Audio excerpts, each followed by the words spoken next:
Welcome to Roll Out the Rug, a podcast series hosted by myself, Tagharv. Each episode features a guest in conversation. Join me as I roll out the rug with them. Episode 2 features Lloyd Sale, a graphic designer from Chester. Music for this podcast was produced by... This is rich music. Young Squire. Welcome to Roll Out the Rug. It is a pleasure. How are you feeling about rolling out the rug with me? Any secrets? But we'll find out in the next 45 minutes. No, yeah, I'm excited. We've got some good stuff to talk about. You know, it's always good having a chat with you anyway, man. Just wanted the listeners to know more about us from our working relationships and even our friendship in general, because we go back. Because a lot of people We go back a long time. Yeah, a lot of people are probably thinking, "Oh, Neems, you know, Lloyd's a dope designer. Oh, you're now talking to him. You never spoke to him at school," kind of thing, you know. Bollocks. It's such a fucking funny and just ridiculous journey, in it. Like, it's just one of them that whenever I tell other people, it just makes me smile, because I'm just like, how, like, of all things, it's great that we are, but I'm just like, how are we still friends? How are we still in touch? This is sick. It's a pleasure, it really is. And I just wanted us to first touch base on our working relationship before we get to the funny stuff about stuff that has happened. Yeah, serious first, funny later. Serious. So, for people that don't know, you're a graphic designer based up in Chester. I am indeed. And you have been my graphic designer for multiple projects throughout the past since uni. Uni So we're coming up days. like 10 years of a working relationship here. Wow. Yeah. Jeez, what a nightmare, hey? What a nightmare. Fucking hell. God, So shall we? I suppose let's start in chronological order, really, from uni. So I was in my second year, actually. I was doing my foundation degree, and I had a business and entrepreneurship module where I had to create my own business plan, to create my own company, which is now Entervision Films. And yeah, part of the module was to kind of create a logo, create a name. The name of the production company was Entervision Films, and I actually came across some of like the old drawings of mine. Yeah. Which was kind of based around an arrow and an eye. But we did create something that we were both really satisfied with. Yeah, and that absolutely. was able to run for I think about 3 or 4 years. And then soon after that, in my third year at uni, I was production designing a final year film. You're probably thinking, why on earth was I doing that? The reason why I was doing that is because on my foundation year, I was doing it at my college. And then for the last year, I was transferred to the bachelor degree where everyone else had already been with each other for like 3 years. Oh, fair. So when it got to the stage of being grouped up for each film, obviously no one knew me, so I couldn't be like, oh yeah, I'll be a director kind of thing, or a producer even, which I had been up until then. Just bowl in and be like, nah, bruv, I'm producing this. Sit the fuck down. Yeah, and I think got this. Well, yeah, I thought I did, but then the remaining roles were sound or production design, and I was like, I think I've got a lot of transferable skills into production design. I've got a really good attention for detail, so you know, I thought, why not? I'll go with that. And I think what really made me shine in that role was having people like you and bringing other kind of artists on board. Yeah, because I suppose that is a role as a production designer, whether you're working with concept artists, whether you're working with costume makers, prop makers. Yeah, it all kind of panned out really well, and the film ended up winning a Stanley Kubrick Prize. Yeah, which was really good. So yeah, thank you for that, for contributing. No, mate, to that. like it's like I actually didn't know that until you just said it. So that's Oh really? no. So Didn't that's you? actually a really nice like little thing to think back on and be like, yeah, one of the sort of the first bigger kind of projects that I would have worked on outside of stuff that I was doing at uni, like on my own. God, I won a fucking award, man. Like, that feels good. We then got contacted by Stanley Kubrick's longtime producer, Jan Harlin. Yeah, he contacted the director, and he was like, "This has big potential of being entered for an Oscar short, like the Oscar short category." And I know, from what I'm aware of, I haven't seen a letter in a while, but I had it forwarded to me, and they either wanted us to make a few changes in the edit or possibly reshoot the film. Okay. Either or. Yeah. But yeah, I wasn't really in control of that as much as I wanted to do it, and I was kind of pestering the director like, "Let's do it." Like, I'm super. You down just weren't for the it. person that makes the final decision. Yeah. Unfortunately, so that opportunity went by, but anyway, that was So that was your involvement within that. Well, at least you gained something out of it. No, definitely. Like, you know, that was a portfolio job for sure.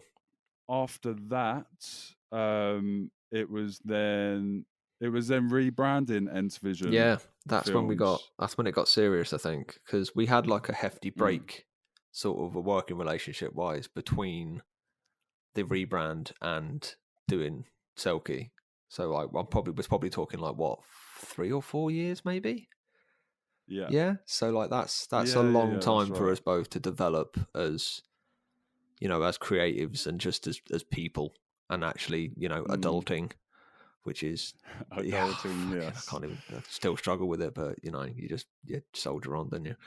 But yeah, you know, we'd sort of come to realize who we were going to be in the creative field at that point. At least that's what I felt. I felt when we first sort of got in touch to start doing this thing, you knew what you wanted.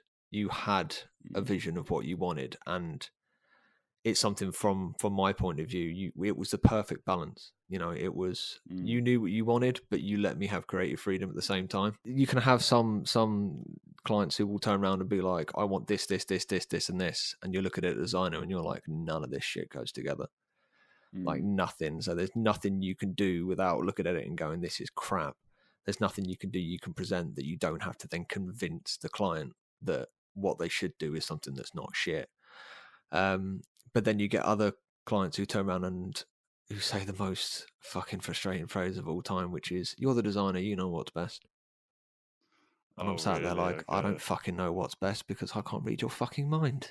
But you know, I see that as you know, I'll get onto it sort of maybe later in a bit, but like there's a job you've got as like a creative person, I think, that's not just like your job title. People will come to you who are not creative people and they'll want creative things. And I always see it as it's your job as the creative person to just pull those ideas out of someone's head, because people can't get it down in writing. They can't get it out. You just got to ask the right questions. And I felt like when we were talking about things and I was asking you questions, you either had the exact answer that I needed to hear, or you'd make it like, well, creative decision, you can do A, B, or C. I'll be happy with any of them. And that just takes the weight so much off my shoulders because I've got a solid brief to refer back to. And when you look at the end result of things with the uniformity of it all, the things I love about it is the fact that the original color scheme comes from a photograph you took. Like it comes from a sunset over London. Like, were you on the Thames or something? No, do you know what? That was it was. I can't. What I thought by that was whether that was one of my reference photos. No. I do. I can't remember. Where can you describe the picture? I've completely forgotten. So like, I'm sure it's over. It's like over some hills, or it might even be over like a river or something, and it's like a sunset where you can see the outline of like central London in the distance, and it's like dark at the top, and then it fades into a really nice orange, and then a yellow, and it cuts off abruptly where obviously the skyline, not the skyline, the horizon is. Like, Yeah, that's right. It was, I think, because whilst we were in this engagement of developing the idea, it was summer, if I'm correct, and that color scheme was just something that was so familiar to my eye, and it played a pivotal role within the color theory that yeah. you introduced me to, which I was able to delve in a lot deeper than I originally knew. And what was important was to have something that was quite uniform for people, um, whether or not people see sunsets quite often or not. But yeah, that was the kind of whole idea. And I think what I got out of this engagement than I had before was definitely learning a lot more about color theory, and that's something I've just been developing in general at the moment. I've got a DP called Danny Williams who I work with Yeah. a lot, and I'm still learning a lot about color theory with him when it comes to filmmaking. It's a fascinating subject. Like, it's something that obviously I'm interested in, but like, oh, just a little burp off camera. Yeah. Courteous. Oh, aren't I nice? Yeah.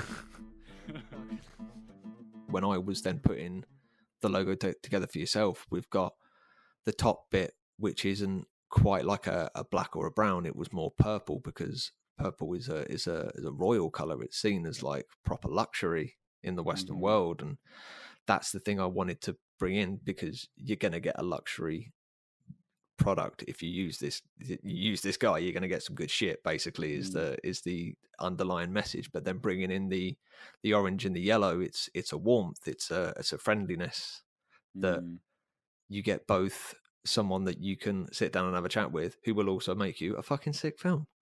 And it's mad to think that all of that could be seen in a logo just based on the colors, to which the person seeing it doesn't even realize that that's happening to them.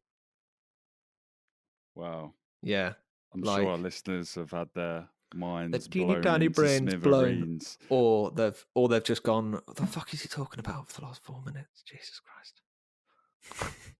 Well, if you're listening, we're actually going to carry this on, because most recently, please keep listening. yeah. I've got something up my sleeve for you, which you're going to love. So you designed the podcast artwork, rolled out the rug.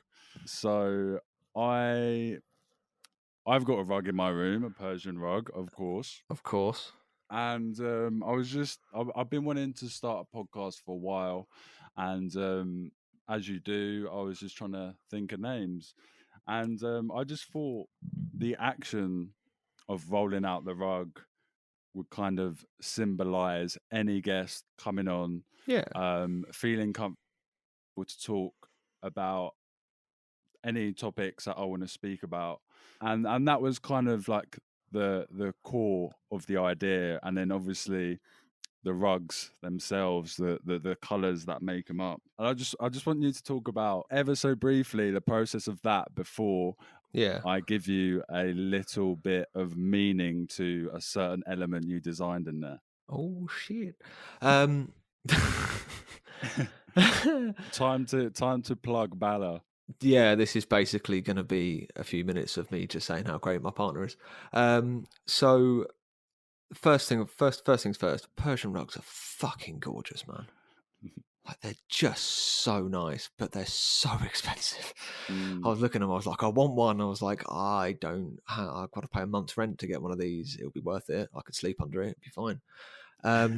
But yeah, like, researching that was just so much fun, because I was just mesmerized by like the colors and the patterns and stuff. And then I kind of thought to myself, well, we were discussing it, weren't we? And we were saying, like, because you originally wanted it to feel sort of distinctly Arabic, in the fact that it was rooted home in its Arab roots, but it still needed to be sort of westernized. Yeah. A little bit. Right. So yeah, we were looking at like fonts and typefaces and stuff, and I just kind of came to the realization where I was like, I don't think we're going to get what we want unless we either combine like three together, or we just make our own. And you know, like we were saying at the very start, like, I can't fucking draw, you can't draw. Like, our sketches to each other are literally just scribbles that we managed to get an idea of. But Bella, my partner, she's just she can fucking draw. And I sort of just said to her, I was like, if I give you like 2 or 3 fonts for reference, could you kind of like make almost like how an Arabic font would look if it was English? And she was just like, yeah, okay, I'll give that a go. And that is what is on the current cover. Like, she did that, I think, like second time. Like, the second time of asking, it was just, she was like, oh, how's this? I was like, fuck, that is it. That is literally it. It's what I had in my mind. Yeah. And, you know, and again, that's an even like a tiny little brief. That's me saying to another creative, she's I'll probably plug further what creative she actually is further on. But, you know, it's saying, this is what we want, but here's enough creative freedom for you to do what you like. And then the results you get are absolutely brilliant. So yeah, so that's what we had for a typeface, which was perfect because it's something that no one else is going to have. You can't plagiarize it. It's impossible because it's on one file on technically not my Mac. It works, but it's in my house, so therefore it's mine now. That's the advantage of working from home, right? Yeah, and then just going into the actual style of the rug was just fun because it's all repeating patterns. Like, that's what those rugs are. The mesmerizing effect they've got is it's almost like the same 4 panels over and over and over again, but it's set up perfectly so you don't know where one stops and one starts. And coming up with that, was, like, pattern design's a whole sort of separate element to graphic design, and people who can do pattern design they're just so nice when it's done right. Like, it's just so beautiful. Like, it's a whole different area for then me to sort of step into, and that was just a lot of fun. It was just because you can go, Illustrator helps you out where it can pattern things for you. You just got to do one square and it kind of does the rest for you. But seeing how it plays out by using the inspiration that you'd have sent me and what I'd have found was just, it was one of those where I got to the end of it and it was just like, this is exactly what I had in my head in terms of how I wanted this to look. I wanted to tell you that thing I had up my sleeve about about the design of the podcast artwork. So I recently sent it to my Iranian cousin, and she really, really digged it. And she pointed out the the bottles that you put in there. Yeah. Well, what their actual name is in Iranian is bote jeger, which with history states that one of the most unique exports from Persia, now called Iran, was the pattern of a bote jeger, which translates to the paisley pattern known to many in the UK and the English-speaking world. The design motif known as paisley is taken from the ancient Iran boter motif. Boter is a Persian word meaning bush, bramble, or herb. Some would even take it to mean a palm leaf, cluster of leaves, and flower bud. Yeah, I just thought I'll drop that to you, which probably goes deeper than what you were thinking when you were designing. Certainly was not what I was thinking, but that's that's so amazing how that's come together, though. Like, something that I've, because the way I was going with it is I generally looked at it and I was like, that looks, from the examples you give me, the closest thing that I could quickly and easily research that I knew the name of was paisley patterns. So that's what I went to straight away. Yeah. And for that to actually have come back and be the origin of the Persian rugs themselves, that's amazing. Yeah, it's kind of come full circle. Yeah, you love to see it. So good job. Damn.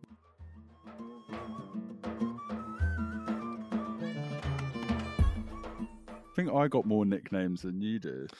You definitely got more nicknames than me.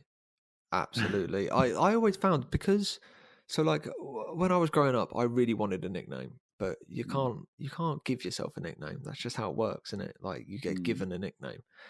But because I had such an unusual fucking name, like I didn't need one. Because like there's only ever one other Lloyd at school, and I didn't Lloyd look anything. McCracken. Lloyd. I'm sorry if he's listening, but that's just the funniest name.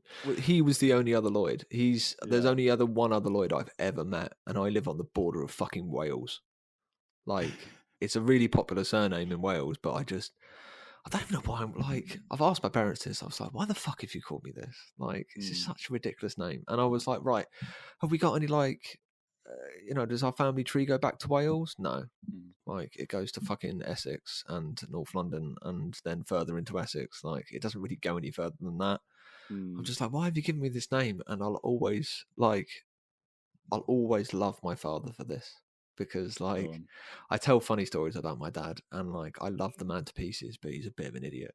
But I can't help but love him, especially for this. So I turn around and I say, why have you called me this? And my mum was like, well, it wasn't our first choice. My first choice was Dylan. And I was like, I might have been able to pull that off, kind of go with a Bob Dylan kind of thing, which is what I would have been named after. I probably could have played that off. But my dad was like, nah, Dylan, nah, not having that. And then my mum actually really, really, really, really wanted to name me after her dad, who's called Ernie. And my dad was like, I believe my dad's words were, we are not giving birth to a 72-year-old man. Yeah. Because that is an old man's name. I could not, like, I don't think we'd have been friends. You'd have been like, Ernie, what the fuck's that? Like, old before his time? Jesus. So I'll always have my dad to thank for not calling me Ernie and instead naming me after some actor who I can't remember the fucking name of. So he can't have been that good, can he? But like that's because I had such an unusual name. Like it didn't need a nickname. I got Lloydie or Lloydie boy. That'd do. But like my dad being called Steve, like there's loads of fucking people called Steve. So we got Salesy, and I was like, I want to be called Salesy, but you can't just call yourself it. That's not how it fucking works. And then just as when I thought I'm not going to get a nickname at all, Peter Crouch becomes a really good footballer, and this dickhead looks like him. So I got Crouchy and ran with that for about 10 years until he stopped being a good footballer. You literally ran with that. I remember when we used to play football together, and your darting runs from like a stationary position, and when you would turn people, and I would just see your quiff hover at the same time. was just unbelievable. It's a sight to behold. And I think that moment, whenever I was on your team, that moment came as soon as I eventually stepped over the ball once I figured out how to do a step over. And I remember one time in PE, and I'll never let this go, is when I done a step over when Ross Hunt was marking me. Did you mug off Ross Hunt? I completely mugged him off, and I was like, days, that's something to tell the grandkids. Ross was fucking sick, man. Yeah. Ross was really good. He was absolutely quality. Oh, mate, I'll tell you, like, we know who is quality. Yeah. Tom Pett. Yeah, absolutely. Was from day. Best footballer I've ever played with in my life. Yeah, I feel like back then he had quite not a lot of competition. He was still seen as like top 3, but he wasn't shouted about as much now. Not because he's just made pro, but yeah, looking back now, yeah, he was definitely top draw. My dad always said, like, cause, my dad's a football coach, and whenever he came to watch, he was like, "Fucking hell, Tom Pett's a player, isn't he?" And I'd be like, yeah, he's pretty good. You're 14 at the time, you don't really know, do you? But like, he was like, no, I've seen, I've been around the block. And like, he was like, yeah, he's quality. Like, he's going to go places. And lo and behold, he has. Like, I'm buzzing for him. Like, it's amazing to say that there's a lad who is on FIFA who's not just been made up to throw in for a laugh, an actual professional footballer that I've had the honour of sharing the football pitch with. Yeah, absolutely. It's pretty sick. Yeah. I mean, really? I say share the football pitch with. walking up and down the side as a substitute counts, right? Yeah. Sick. Word. I'm just gonna wheel off some of my nicknames. So, Neems, Neem Oneberg, Mania, Neem One, Tagharv. Those are the nicknames that over the years you ran with, yeah. I ran with, yeah. But my lookalikes are quite bang on, to be fair. I mean, they're just of all the people. Of all the people, yeah. You've picked, they're crackers. So Sacha Baron Cohen. What a man. And Freddie Mercury, which has been of recent. That's only surfaced recently. Is that with, have you seen Bohemian Rhapsody? Yeah. Because there's a little bit of similarity between you and Rami Malek. Yeah, because he's, that's, go on. That's something that sort of, actually, to be fair, if we're going to go with lookalikes, Bella found the most amazing one the other day. So she's got a game on her phone called Homescapes, which is just one of those like match color things up. Mm-hmm. Yeah. And she's just been caning it for like years. She's played it for like 2 years or something. She's on level like 2000 or something fucking mental, but it's just something that's really easy to play. And there's obviously like all little characters in this game, and there's a guy on there who looks the exact spit of you. Like, really? It's literally you. And every time she's been playing it, she's been waiting for this guy to come back up again so she can screenshot it and send it to you.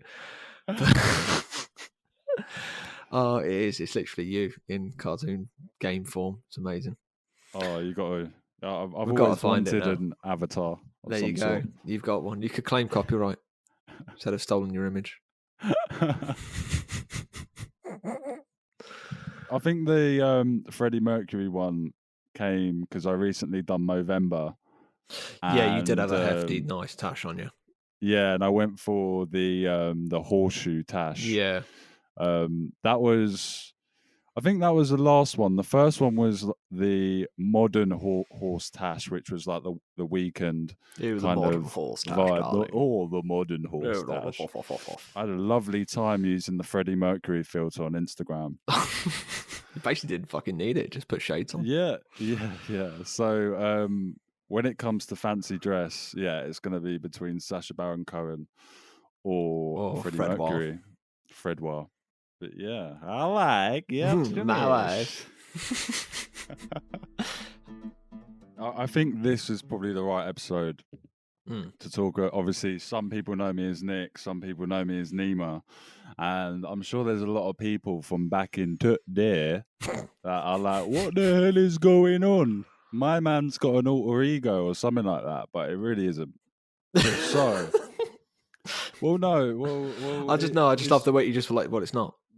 So, fuck off. It is, well, yeah, it really isn't, because you can ask friends that know me as Nick, know me as Nima, and I'm sure they'll tell you the exact same thing. Yeah. But yeah, I just wanted to, kind of tell the people, wagwan. Lay it out, bruv. Lay out the rug. So in secondary school, Nicholas was always on the register, and there's a really funny story. So by then, Nima, like most people knew me as Nima as my nickname. Unfortunately, you didn't have a nickname, so wah. Yeah, just twist that knife a little bit more, mate. Yeah, cheers. Thanks, mate. And it was in year 7, right? And it was geography with Mrs. Smith or Miss Smith. Was she the really old woman? Yeah, with glasses. Yeah. Yeah, it's so blunt, and it was just hilarious her response to this. So she read out my name. She's like, "Oh, Nicholas Tagharv," and then I was like, "Oh, Miss, but my friends call me Nima," and then she was like, "Well, I'm not your friend." Oh, burn! I was like, holy shit! Yeah, straight up, straight up. Yeah, so savage. That is full on Robbie. But yeah, anyway, throughout secondary school, everyone knew me as Nima. And then I ended up going to college with Trudge. And your boy. From what I learned being on the roadside, I'm joking. No, not so much. Not so much the roadside of Hertfordshire.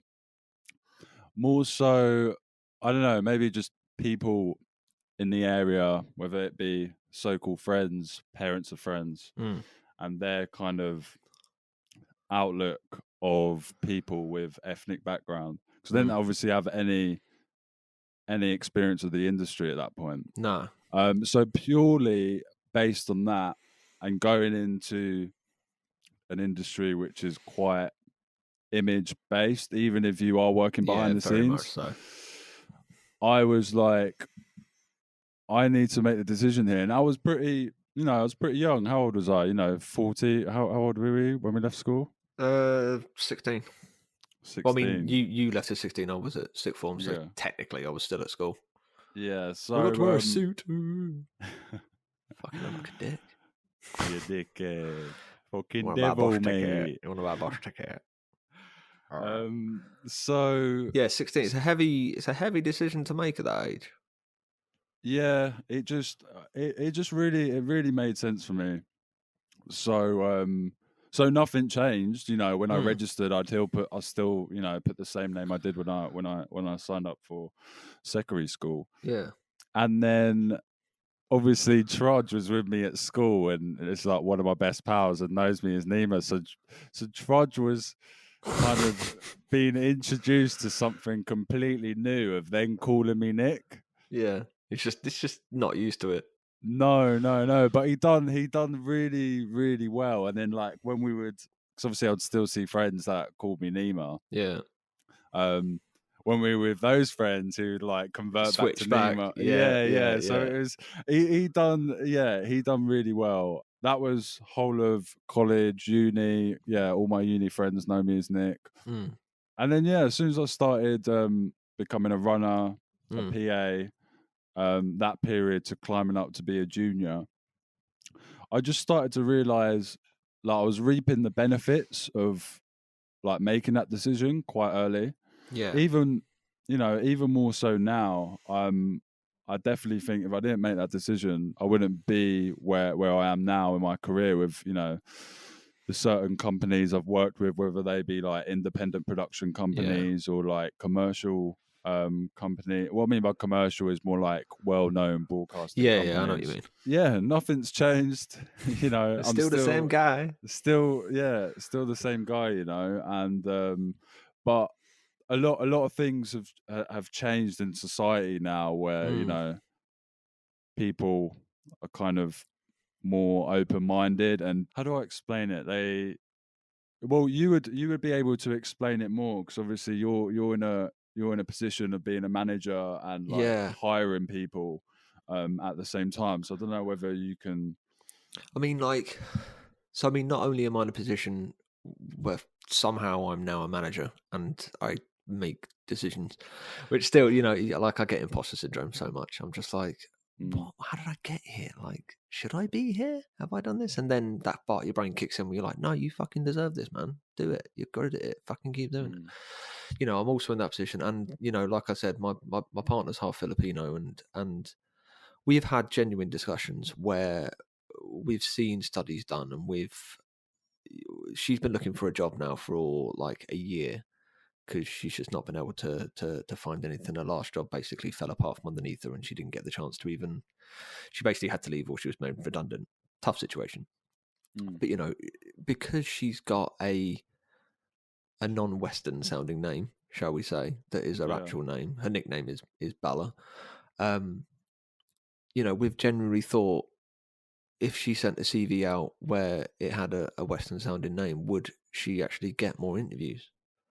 And it's something that from my point of view, I'm in a very gifted situation, because someone that looks like me isn't going to have to go 2 steps down the ladder before they even start. You know what I mean? Like, and I'm aware of that, and I know that that's the first step into basically trying to make it a level playing field, because that's all it really should be. And the fact that there are people that feel they have to almost take away a part of themselves, a part of their roots, apart from where they came from, apart from what makes them who they are. And almost put forward a second type of their self for them just to get an interview, just to get through the door. Like that's horrible. Like that shouldn't be the way society works. So, and again, being in, because we're in creative fields, like when I am looking for someone to join the team, I don't care where you came from. In fact, I want to know about where you came from. I want that to be. I want you to add to the culture of the team, to the creativity of the team. You know, that's how great things get made, is having different people from all sorts of different backgrounds. So I try as hard as I can, because it's like ingrained sort of into the society that we've got. So, you know, there's the first time that I needed to hire someone for the team, it was dealt with by HR. I just basically said, I need someone that can do this, this, this, and this. Can you get some people up to me? And then they forwarded on CVs that they thought were decent. But it was all kind of like the same kind of applicant. And I was just like, I want a bit more control over this. Can I just see all the fucking CVs of people that apply and make the decision from them? I'd rather take the time to do it. And then it was like, well, these aren't just people that live in Liverpool and Manchester and North Wales. Now I'm getting people who are genuinely applying from Italy, from Poland, from, you know, this is pre-Brexit days when, you know, coming from a different country was actually desirable, as opposed to coming over now and being like, actually, we don't like you, please go away. Because that's the kind of attitude we've got at the moment, which is bullshit. But, you know, there were people that were willing to move to a different country to be part of a creative team. And I was like, I want to hire these people, but it was a case of, you know, logistics got in the way a lot of the time. And like there was a point where we were about to hire a Filipino lad, and it was just the fact that he didn't realize it, but he couldn't legally work in the country. He had a family here, he had a wife, he had a child, but he needed to get more paperwork to basically be able to work in this industry, and then had to take a different job somewhere else, and I lost out on it just because of logistics. But the long and short of it is, the way I look at it is that there's a prejudice that's like built in to how things almost work here, and it's wrong, and that's the only way to put it. It's just a wrong thing of looking at it. And you know, as someone, like I said, that looks like me, I'm never going to experience what any other person of color is going to experience. That's never going to happen to me. It never will, and it won't happen to anyone that looks like me for a long, long, long time. It shouldn't happen to anyone, full stop. But the fact that I do have a partner who has experienced those things, just for no other reason than that is the way she looks. Like, it's just, you can't look at that and not want to do something about it. It's good that people like us, well, more so you, put in action to that, obviously, of when you're hiring people.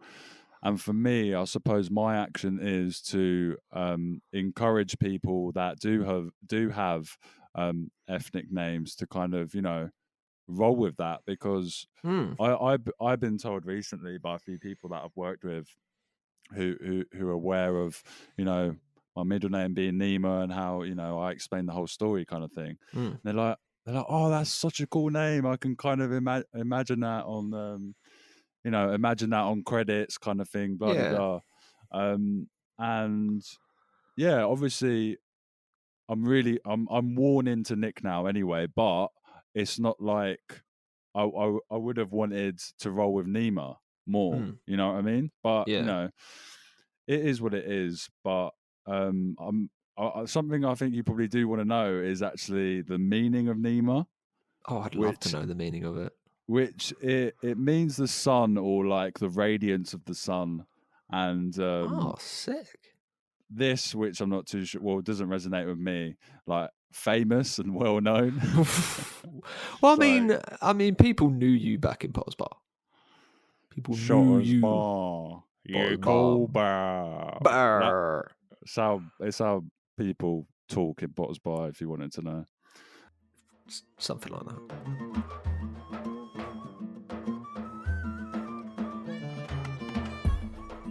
We went through a period of just like back and forth via emails, like at the start of our working relationship. And then I was like, I think like a few years back, I was like, do you know what? I really want to like kindle the relationship we had.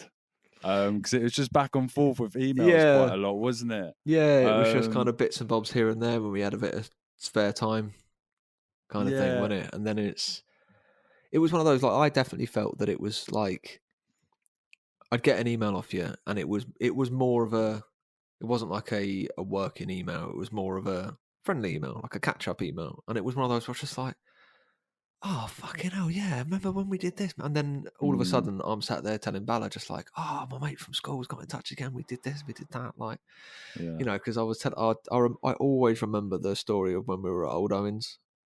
And I think it was just you and me, but we were waiting on like Trudge and Ben and that all to turn up.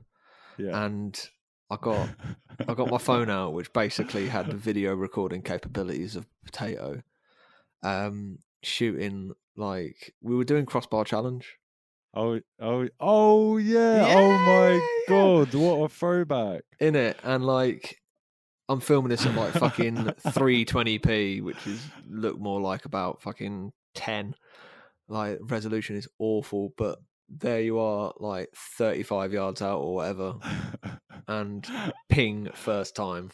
Yeah, crossbar challenge, did it in one. I think I put that on YouTube. Yeah, I've got a feeling it's somewhere. I remember your commentary. Crossbar challenge, leave it to garbage. Oh, he's done it first time. Yeah, and then I think you're just like, bruh, bruh, bruh. Yeah, rolled man. From the streets. Do you know what?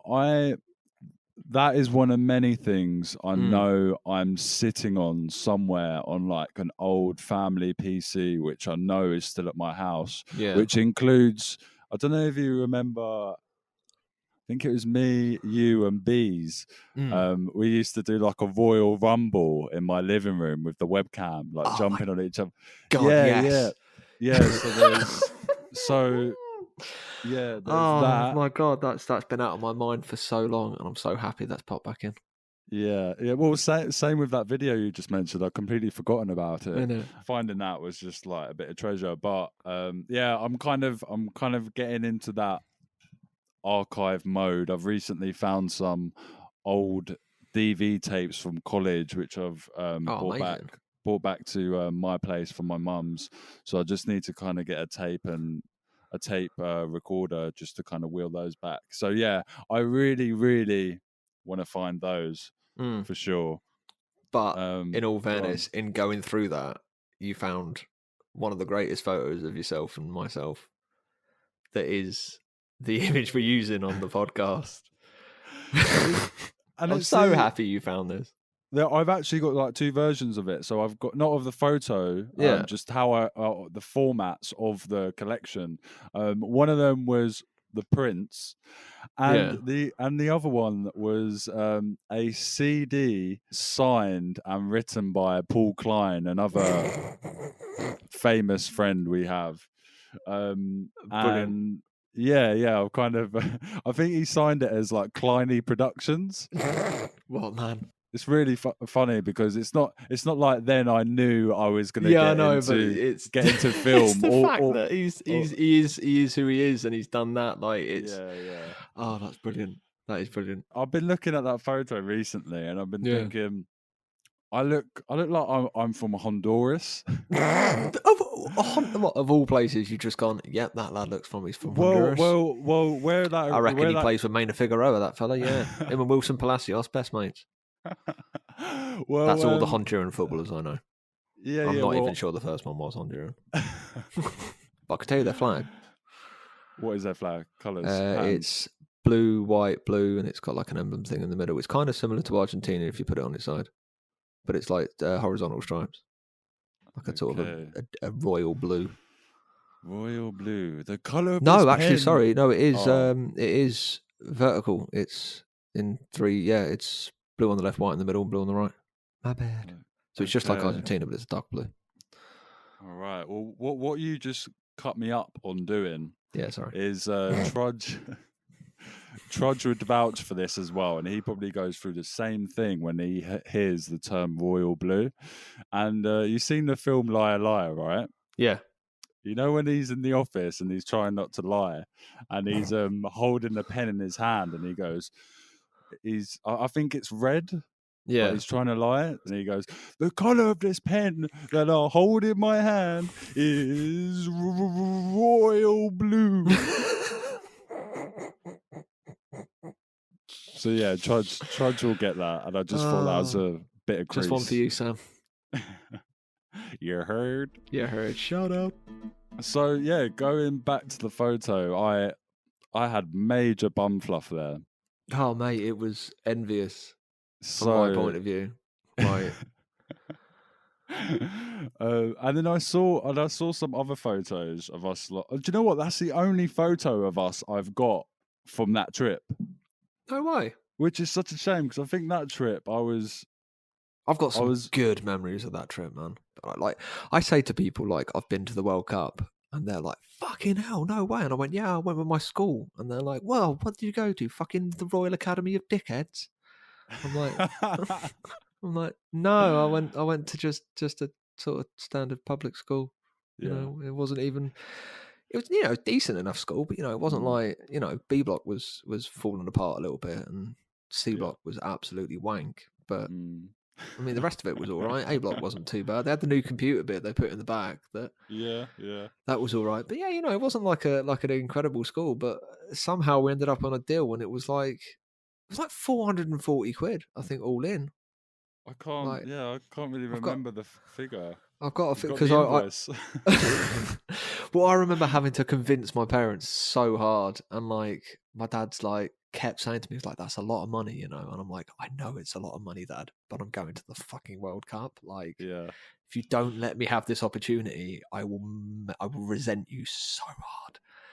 Like, I'm so glad that we managed to go on it, because like so like my memories of it are, weirdly enough, the actual match we went to see, nothing happened.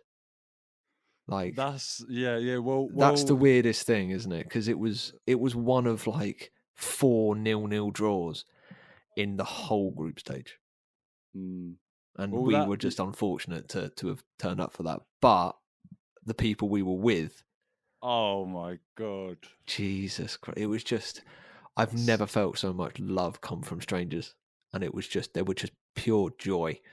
Like, my favourite things. I don't think we were sat together, were we? Or were we? Because we were put in like groups of like 6 and 5, and because the seats were dotted all over the sort of stand, weren't they?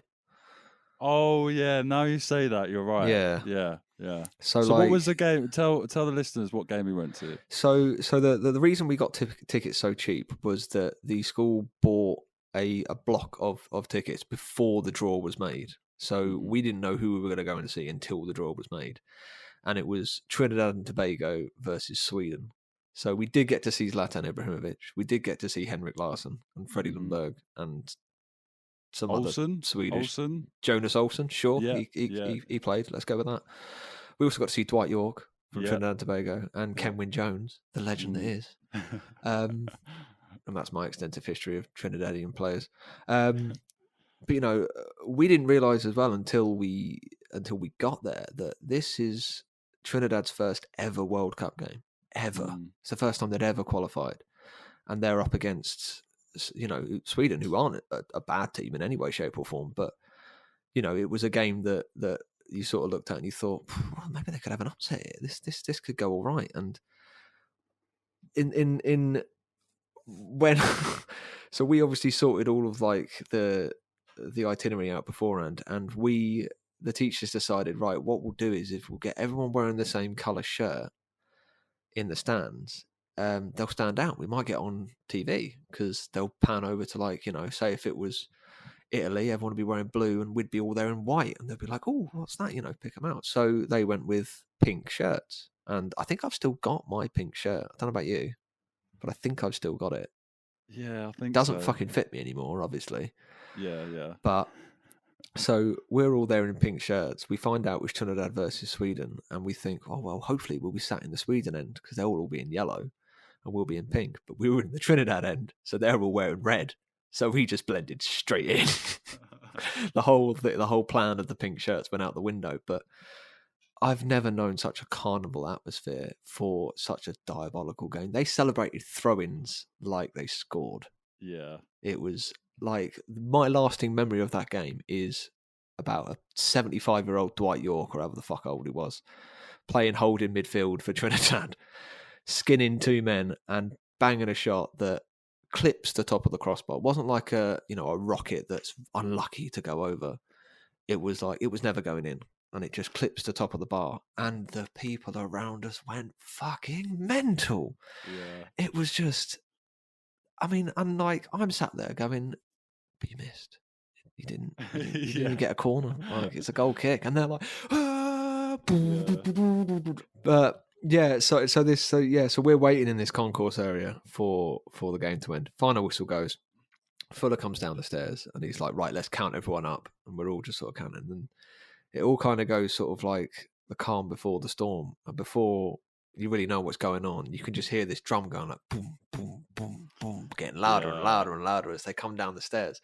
And like, their nickname is the Soccer Warriors, and it was just boom, boom, Warriors, boom, boom, Warriors. Yeah, that's right. And then just this sea of red comes down the stairs, and it's just party time. There's flares, there's fucking everything going on. And like, I remember us all being stood there like, what the fuck is going on? Like, this is intense. And we all just shared that look of like, we've got to get involved in this. And we sort of just looked around for a second, and it was just like, right, shirts off, and we're there with them. We've like everything going for it. They're hugging us, we're hugging them, like, just like, and it was literally just like such a unique moment of unity. I just want to talk to you about the things I remember from the game, which was certainly that end bit when we were we just went mental. When we were in the stadium and just experiencing that carnival vibe. It almost felt like a block party, didn't it? Yeah. I can kind of reference it to my time spent at the Second Line Parade in New Orleans, where everyone just gets together as that must have been quality.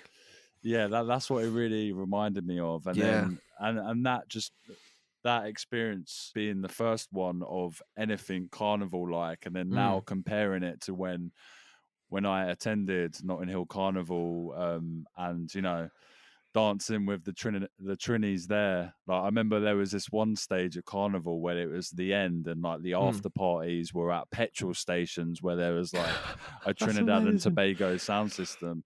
But that is definitely a memory that sticks out for me, just in Dortmund Stadium partying at the end.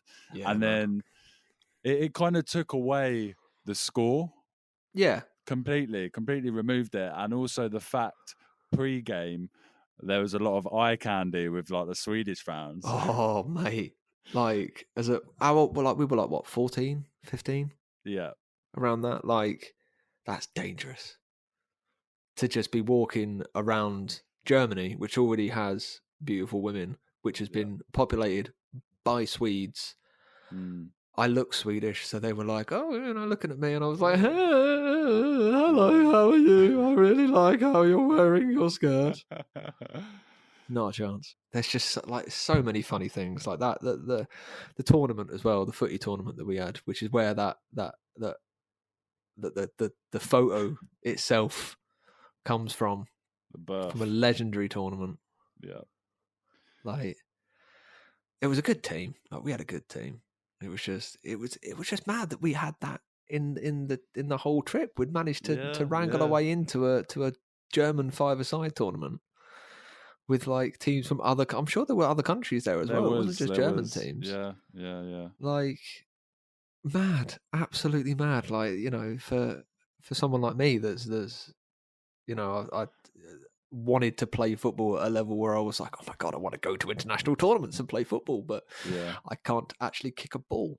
To actually have the little mini experience of that was special. It really was special. Like, but then there was like, I don't really remember the actual playing in the tournament itself. I remember dicking around outside where we made up a game where it was how many times you could head the ball against the floor in a row, of which I was apparently really good at.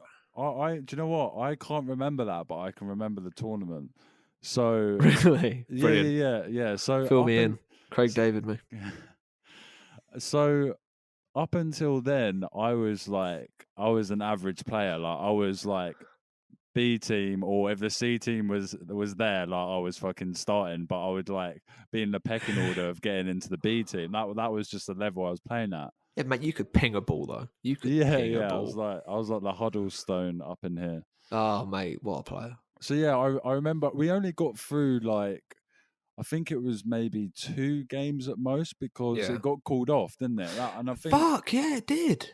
I think that out of that trip, forget about only seeing Trinidad and Sweden. I think out of the trip, that tournament was just the only thing that was just a bit of a letdown in my eyes. Yeah, no, fuck yeah. Did we ever find out why it got called off? Because it just kind of stopped abruptly and we went outside. Yeah. That's when we invented the head the ball against the floor game. Yeah. But yeah, was it? I don't know. I've got a thing in the back of my mind where it might have been like one of the teams just didn't gone home or something, or didn't bother doing something. I'm not really sure, but yeah, that was the start of problems occurring. So do you remember this? Do you remember? Because obviously we got the coach to Germany, and we were scheduled to come back. I think it was like the day after, but one of the parts of the coach,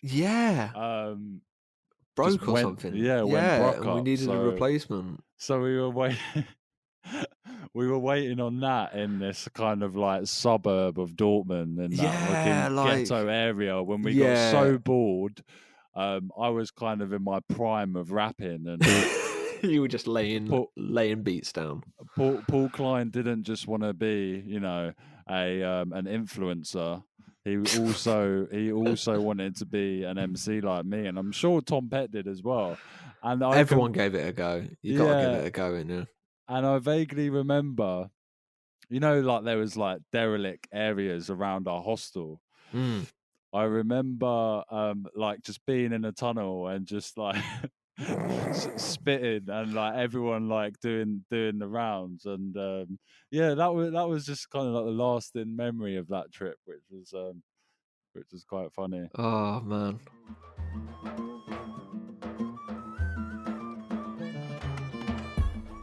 So we've been talking about Bala a lot in this podcast. I mean, really. She is the guitarist of Peaness. Brilliant. It never gets old hearing people say that. She's a hell of a woman, and she's a very, very talented guitarist. Like I can't knock her in any way, shape, or form. Like just because, she's managed to start a band with her best friends that they made at uni, and they've gone on to do incredible things. They've toured Europe. They've played with the likes of the Cribs. They've played with We Are Scientists. They've toured with like the Beths.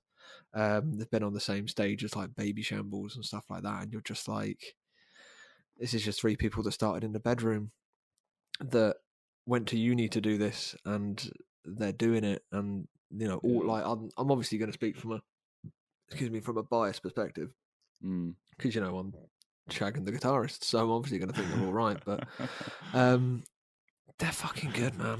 Like they're really good. To the point. We were both about to say to the point. Let me butt in and say my point first, which you missed out. Along with those accolades, Mark Ronson shared their last single, Kaizen, on his Instagram story. That was just a mad moment where like Bala's phone goes off, and when you're with someone and something comes up on their phone and it just stops them in their tracks. Yeah, it doesn't happen very often because unfortunately sometimes that's usually associated with bad news, i.e. you get a message that someone's died. So my first thought is, oh shit, who's dead? But she just turns very slowly to me and just goes, Mark Ronson just shared Kaizen. just that, and I was just like, and it just like exploded from there. Obviously, like fucking notifications to left, right, and center, blah blah blah. And like, genuinely, like just him doing that, and he did that off his own back. He was just chilling. He was just looking for new music, and he was just like, "This sounds sick. I reckon people will like this." They got like hundreds or maybe even thousands of new followers. Like Wow. on Insta, on Twitter, on Facebook. Like more sales as well went through. People were buying obviously the single and like the EP and stuff. Amazing. Just from someone like Mark Ronson just going, I reckon people like this. Yeah. You know, like loads of people do that. You do it, I do it. We just like, oh yeah, I reckon you'll like this. I reckon you'll like that. But when you're doing it to an audience of like 3 people, as myself would do, not going to get too far. But when you do it to an audience of like fucking millions of people, it has a massive impact. And you know, like that's almost an accomplishment in itself for someone as incredible as Mark Ronson to be like, this sounds good. So my favourite tracks of Peaness are Kaizen, Oh George, and I think it's Same Place. Same Place. Another belter. Those are my top 3. I mean, they're all solid shouts. Ugly Veg, because that bass line is incredible. Well done, Jess. Absolutely sick. Another one of my favourites is actually one that I'm going to be a proper indie dick and be like, oh, it's one they actually haven't released. It might be a B-side one time. But yeah, it's one that they played live back when they were first starting out, and it was just one of them that never quite made it onto. It just wasn't quite like EP or album material, which is fair. It's called Make Haste, and the drumming in that is incredible. Like, Rach is a fucking good drummer, man. She's absolutely insane. She's one of those people that she's smashing out this incredibly complex rhythm, and she'll make eye contact with you in the crowd and just sort of smile and be like, and just mouth, "You're right, how you doing?" She's a bit of me.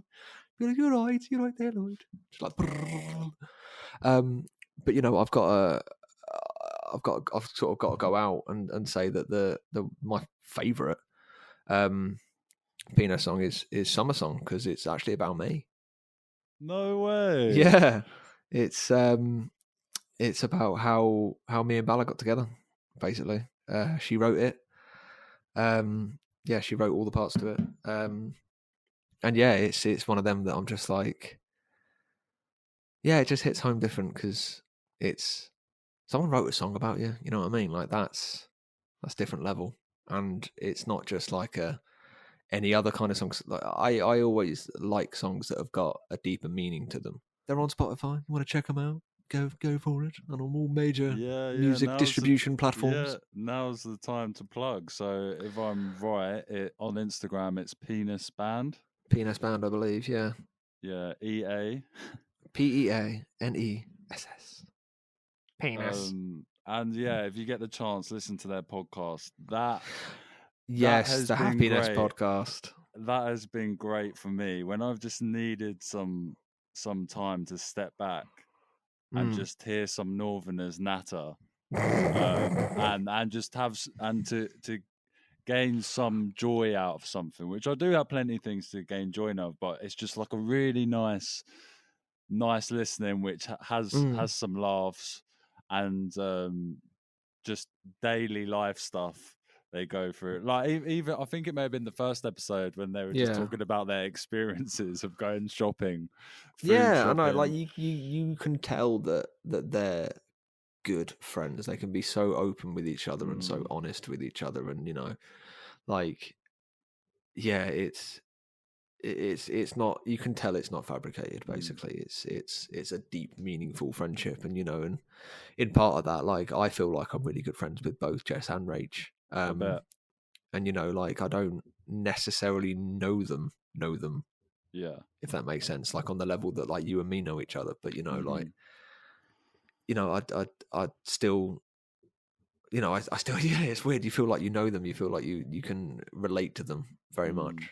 And yeah, they're just very all genuine people. And it is really, really good listening. Yeah, it's good. It's a good look from when I saw you kind of not just support them, but be their roadie when they were touring down in London. Because I saw them before that, didn't I? When you weren't there, and I met Bella for the first time. It was incredible. Which is amazing. You managed to meet Bella at Coco, Camden's Coco. No, not Camden's Coco. No, that was closed down. Which one was it? Is it the Assembly? Camden Assembly? Not Cam.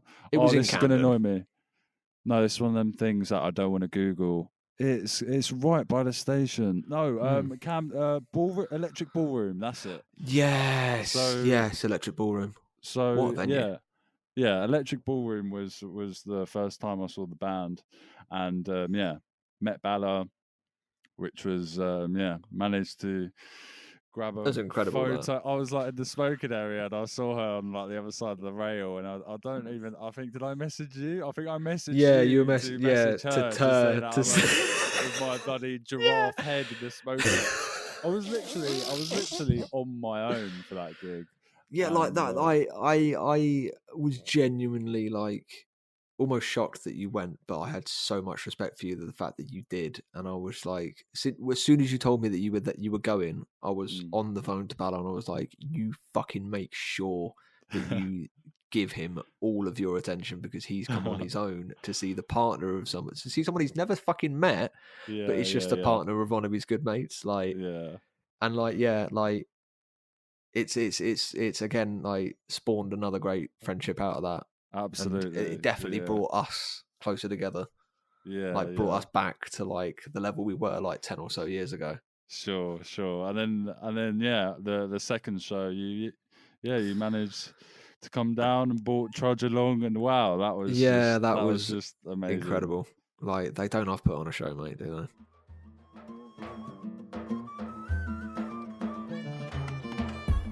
So, since we're on the topic of music, something which you tell me that you're in the habit of doing, which I find amazing, is that when you dream, you kind of hear music, you hear certain songs, and you've actually sent me the playlist you've been making that make up those songs.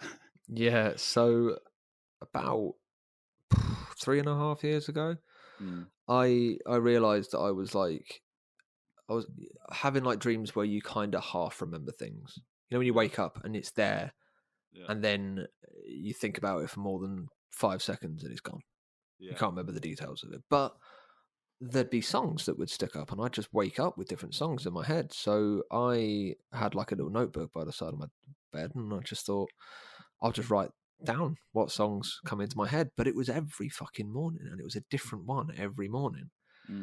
And here we are, 3.5 years later, 1,200 tracks plus Spotify playlist called Morning Glory, which is every song that I have stuck in my head, and it's always different. It's always a different song. So the thing I love about this playlist is the fact that you can almost go back and see what kind of weeks I've had. Based on the songs that have gone on there. So recently we have had the Beach Boys this morning. TLC with Waterfalls was yesterday.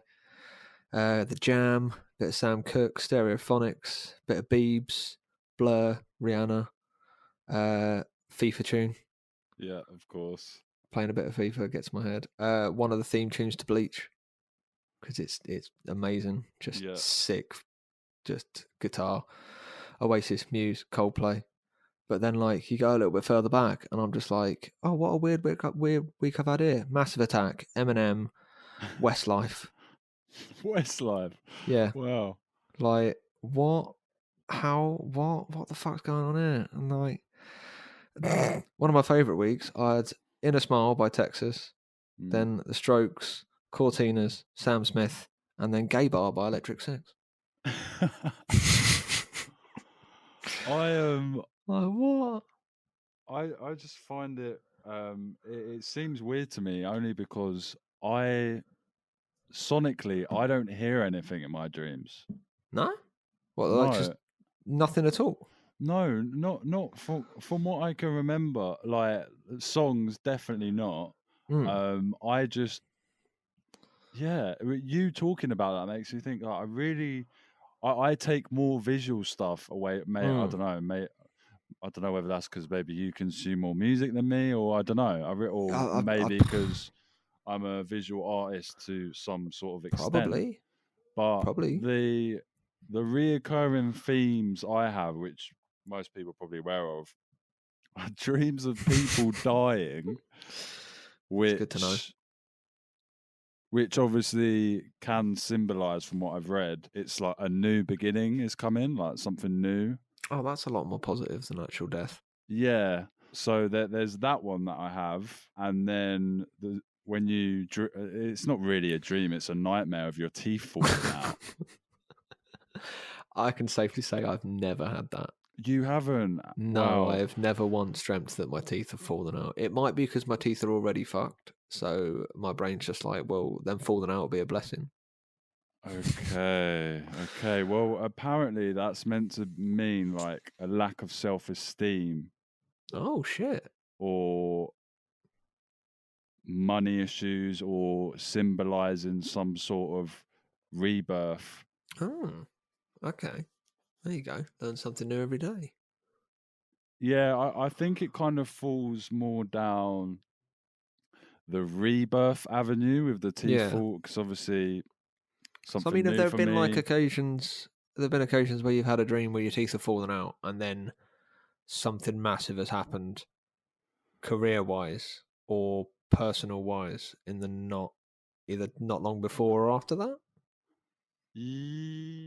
Yeah, actually, Yeah. probably when I so last January was when I moved to London, Yeah. and it was the same month that I landed my part-time job as a creative content producer at the Horniman Museum. Nice. So that, yeah, I definitely had them around that time for sure. I was kind of, I'm not gonna lie. Well, once that news came in that month of January 2020, I was that guy. It's like, oh, I got 2020 vision and all that. You know them ones. You saw a lot of that, didn't you? That was Fucking that was just like really toe cringy. Do you know what I mean? Like that was me, but I just kept it in my head. I saw other the people worst with bit it. about all of that was the fact that, due to the fact that I work for, in a marketing agency. Well, the marketing part of a travel company. Agency wasn't in the right word at all, but it's marketing. There were just so many occasions where I needed to find stock photos of a New Year celebration, and if I have to see another fucking dog wearing 2020 glasses, I'm gonna fucking scream. Like, yeah, look, I fucking love dogs more than life itself, but I can't look at another pit bull wearing 2020 glasses that clearly doesn't want to fucking wear them. Yeah. Just take them off him. Like, people buy that. People spend money on that. Yeah. Why? Why would you do that? Wow, Rant over. I feel for you that you had to go through that. Hard, man. That's kind of like me going through royalty-free music libraries. Like, the Like, what the stuff, fuck is this shit? like giving you one example of like 50-year-old producers that are trying to produce like modern age music. I think we've had conversations about my interest in veganism, just kind of I'm sitting on the fence at the moment. And it all started a few years ago when I was with my previous partner, and she turned vegan and kind of went through all of that. And after the kind of dramas, well, I created the drama because it just seemed like a massive change for me. Like, because if you're with someone, like, eating's, it's like, a big part of what you do, isn't it? Yeah. So anyway, like, after a few months, I kind of got used to it, and then I started to kind of get fascinated about the whole bodybuilding aspect to it, and not just bodybuilding, just general fitness. Yeah, I know what you mean. Because what we're taught from when we're young is, drink cow's milk, drink meat. I'm sure there's people that do that. Probably. But yeah, it's get the calcium down you from the milk. You only get it in milk. You're only going to get the protein from meat, so you've got to eat all your meat. And also it was how like certain restaurants or takeaway joints, they would make like mock chicken, so something that looks and tastes like a meat, but it ain't a meat. but it isn't. So Yeah, I slowly removed like dairy milk out of my diet. Yeah. And then I soon started, like, once I moved to London, I started eating at a few vegan places.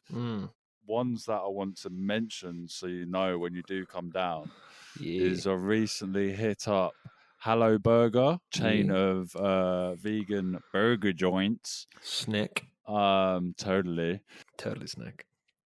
And I've basically been on a mission since going to America to find London's closest thing to In-N-Out Burger. Oh, mate, that's going to be a tough shout. I've It heard very is, good things. it is, but Hello Burger has leaped frog over Shake Shack.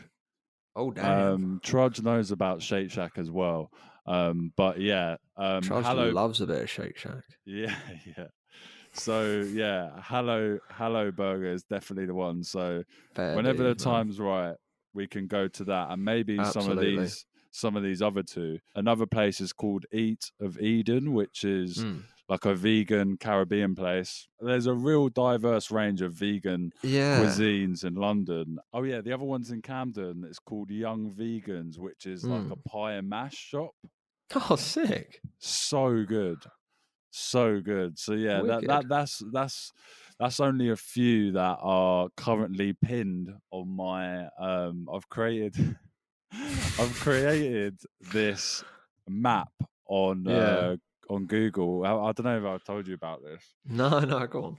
So it all stemmed from my trip when I went to LA, and I reached out to one of our school friends, Jonna, who had previously gone there a few times. So I knew someone who knew what to do, the cool places to go of our age. So he sent me this Google map of places he's been to, and he's just pin dropped like go to this road and you can get a good shot of the Hollywood sign, or like go to this market. Man. Had a whale of a time using that. Bet, man. Scooting around LA on an electric Lime scooter for the whole day. I even went to Danny Trejo, you know, the actor, the Mexican. I went to his coffee shop. What? And I had to get a donut and a coffee flask. If you go on my Instagram, you can actually see the photo. Amazing. Got back a few months later. I was like, I've got so many food places on my Instagram that I follow, but they're just lost when you obviously go through your followers. And I was like, maybe I can kind of rework this map into my own thing. So then, I've just started. That's so cool. I literally spent like one evening, like a few weeks ago, just so bored, just going through my I'm only like halfway there, and I've got like 50 places in London to go to. Sick. A good amount of them are vegan places. So quality. So yeah, and funnily enough, Eric Dyer has created a similar format of this in an app. I'm not too sure if that's doing any better for him than his career at the moment. I mean, it's not hard, if I'm perfectly honest. I've never seen a man make so many mistakes in all of my life. Yeah. But then I watch next week, and then someone else does something atrocious, and it makes me want to tear my stupidly long hair out. I bet, but let's not get into let's not get into a Gooner Spurs debate by all means. Yeah, I'm going to lose that very quickly. But that's kind of where I'm at, really. And I know you're vegan, and I just wanted to know what made you become a vegan and what benefits are you getting from it, and what do you like eating? All very good questions. So how it came about was, so I remember that me and Bella were sat watching Man vs. Food, which is still to this day has a place in my heart as just a fucking great show. I love Adam Richman. I follow him on Twitter. But so I was sat watching Man vs. Food, and there was an episode where he went to this big farm, and this guy put on every year. He basically put on a huge barbecue for everyone in the emergency services. So the fire department, the police department, anyone that was working in like an ambulance service, or anyone in social services, anyone like that, all come to the farm, and he puts this big fucking barbecue on. And it was was a really nice thing. He was a really, really nice guy, and he just wanted to give back to his community.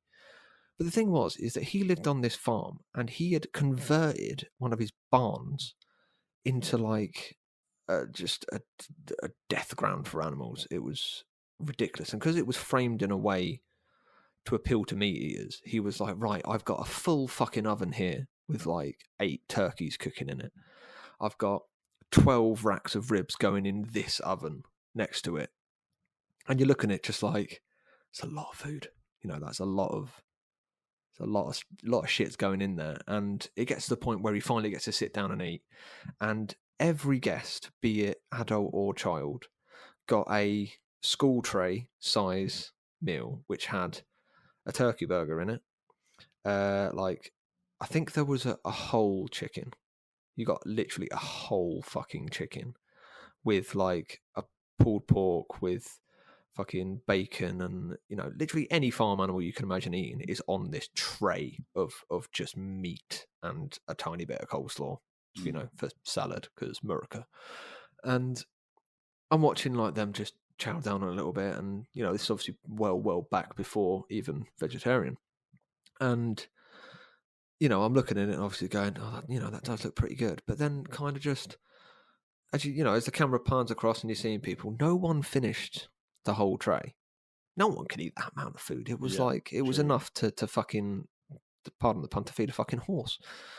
And like, I know obviously Americans do love their massive portions, but you know, there were still people that were getting up to leave and like saying goodbye, and there was still stuff on the tray. You know, even the biggest blokes and then the biggest women were still leaving stuff because it was just lots.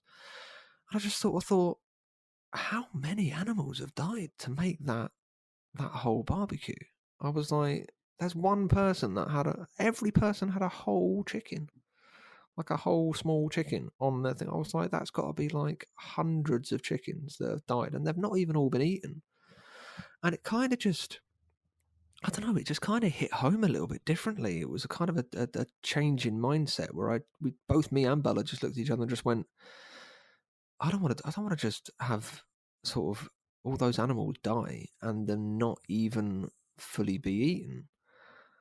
And, you know, like brought back into the circle of life, if you want to call it that. You know, it's basically just, you've killed an animal, you've cooked it, and then you've thrown it in the bin. But yeah, like it started as almost like a challenge where I was like, how long can I go before I need to have like cheese on toast? Or how long can I go before, you know, and I even had that thought when I was doing vegetarianism. I was like, how long before I just crack and have a bacon sandwich, you know? And that never came. It never got to a point where I was like, I really, really want, you know, like a bacon sandwich. I never really, really wanted like a KFC or a chicken burger or a Big Mac or anything like that. It just sort of, I think my mindset definitely changed where I was just thinking, I don't see, I look at adverts now, having been vegan for 2 and a bit years. I look at adverts for fast food places now, and I mean, like I watch a lot of, like, I stream a lot of basically all the football I watch. So it's usually coming from American streams, let's be perfectly honest, because who can afford like £90 a month for Sky and BT and that? Mate, that NBC stream runs so smooth on that website. It's so much better. And the best thing is, I don't have to listen to fucking Steve McManaman or Jamie Carragher or Gary Neville, as much as I love Gary Neville, but I just don't have to listen to him. I don't want to hear Jamie Carragher tell me how good Liverpool are or how bad Liverpool are.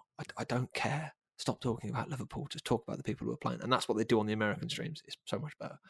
But anyway, the adverts they have for the food that they've got is just, like, they'll be like, you get a whole bucket of chicken for like $2. Oh my God, it's a heart attack in a bun. And I just look at it and I'm just like, that used to be a thing. That used to be a living thing. And you've killed it for the sole purpose of selling it in a bucket for $2. And it just hits different for me now. The weirdest thing I think as well is, so about 8 or so months ago, maybe even longer than that, I broke my wrist playing football. And it was just one of those where I got knocked off balance. I was playing five-a-side, so I had the walls up at the side. I went to put my hand down to like roll through the push from behind, but I hit the wall and all my weight went on my wrist. Yeah, fully like snapped it. It was not It really wasn't great. But I actually recovered from that 2 weeks quicker than I should have, which is unbelievably bizarre. Because I went for my first checkup after the cast came off, and I remember the doctor was saying, like, you should only be able to, like, bend your wrist a certain amount to, like, I think it was like to like 20 degrees both ways, and I could almost go to near enough 90 at that point. And he was even saying, he was like, that's a remarkably quick recovery. Now, I don't know if that's got anything necessary to do with veganism, or whether that's just that for reasons I can't explain, my bones healed inexplicably quickly. But I'd like to think it has a factor towards it. Yeah. So, yeah, the what I would say to anyone that's thinking of doing veganism, or even vegetarianism or pescatarianism, or anything that basically involves you eating less meat, do it. Just try it. Don't fanny your ass with it. Don't be an idiot and be That's like, what I'm doing. That's exactly what I'm doing right now. I'm fannying my ass around because unfanny yourself, boy.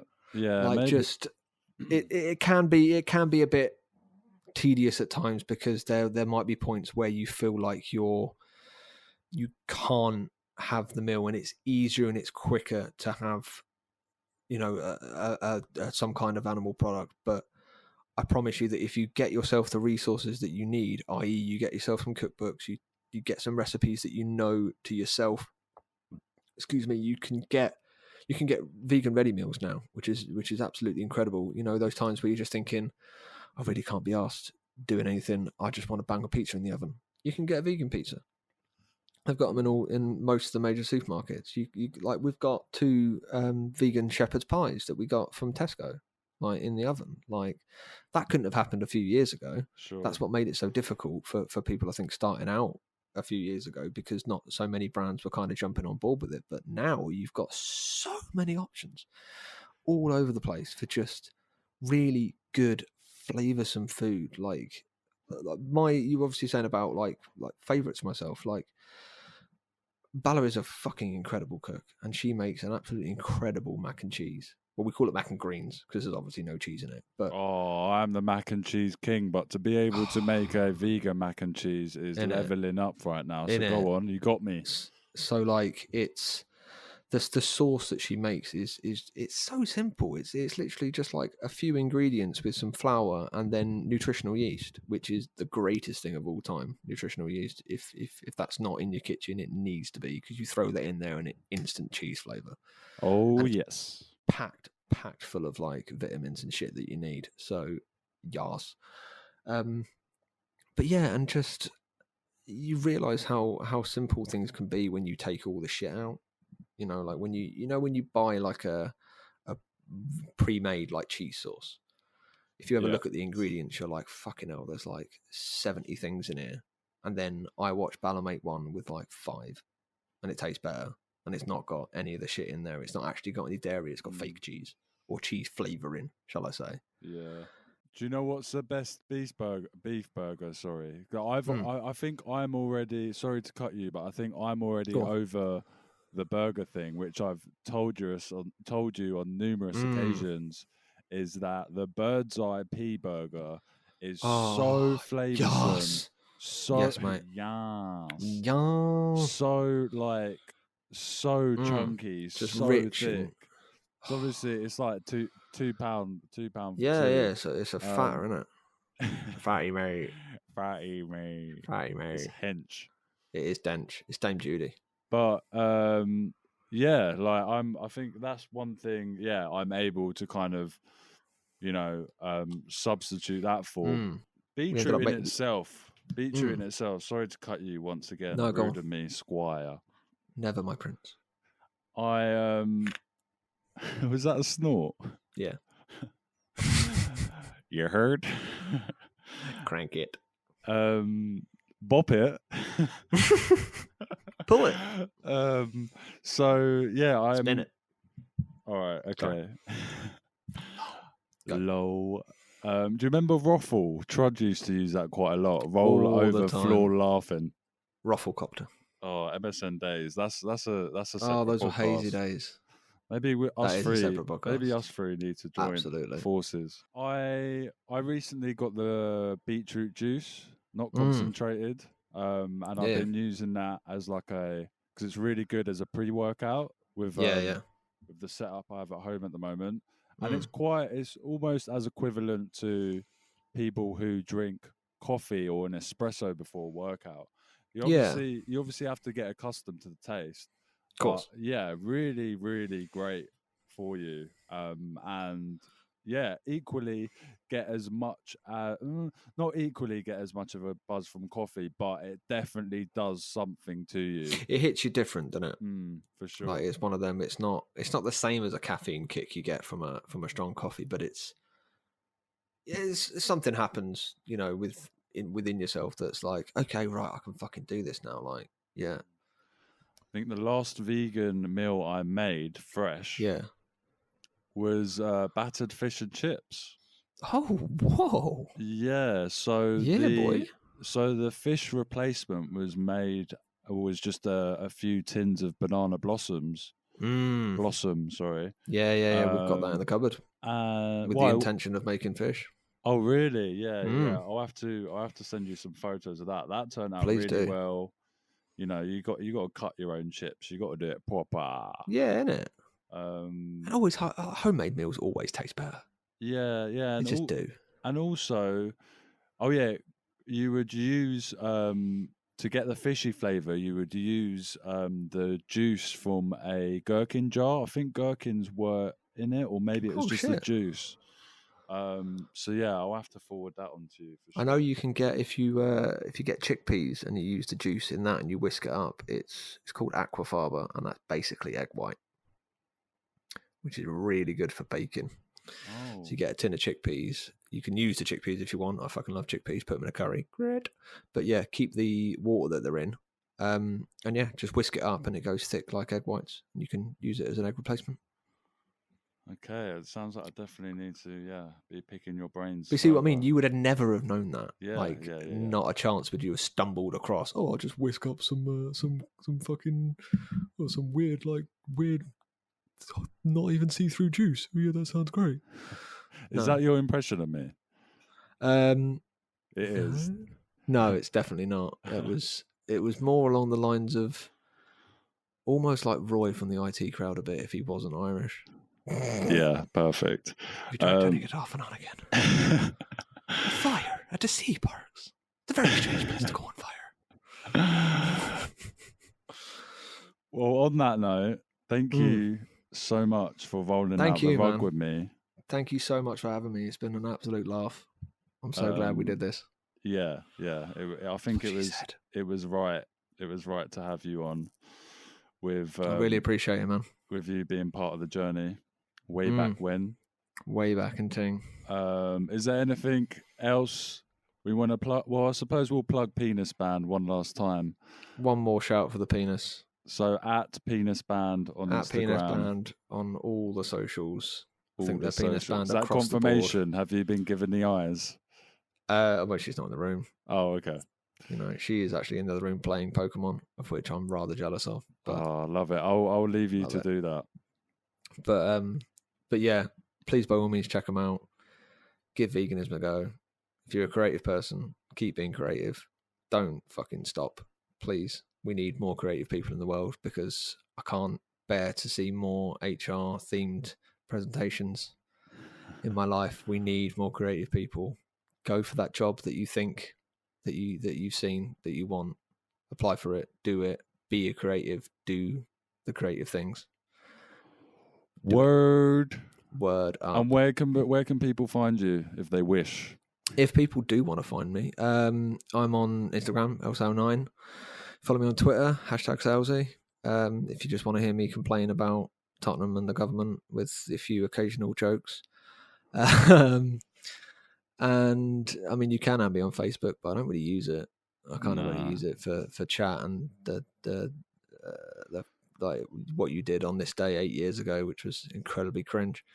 But yeah, I would plug my portfolio, but I've not bought the domain name for it yet, so you can't soon have that. soon come. But yeah, I'm more than happy to talk with anyone about what I've spoken about here. But no, it's been an absolute pleasure. I've always wanted to do a podcast. You know, it's always been something that I've wanted to do, but I never thought anyone deemed me interesting enough. So I'm absolutely honoured to have shared the rug with a man as wonderful as yourself. Oh, thank you so much. Well, until next time, when I'm in my podcast studio And we at can my see each other in co-working the flesh. space, yep, and I'll get the rug pinned up on the wall.